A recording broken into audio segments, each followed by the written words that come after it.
யாருக்குமே அகால மரணங்கள் கிடையாது. இதுதான் யம தீபம்.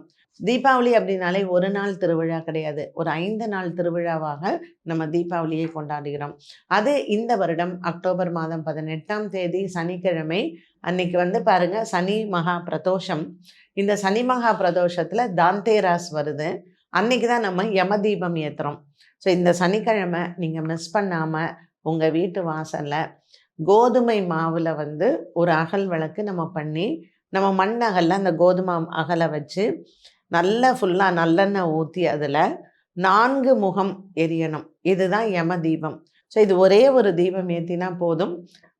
சூரிய அஸ்தமனத்துக்கு அப்புறம் ஏத்தணும்.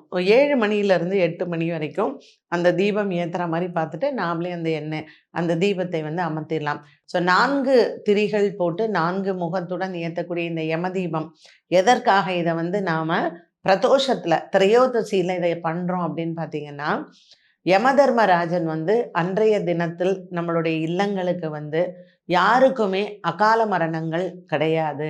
எல்லா பெண்களுக்கு ஒரு சுமங்கலி யோகத்தை கொடுத்து, அந்த வீட்டில் எப்பொழுதும் அவர்களுக்கு ஆயுள் விருத்தியை கொடுப்பதற்காக இந்த யம தீபத்தை நாம ஏத்துறோம்.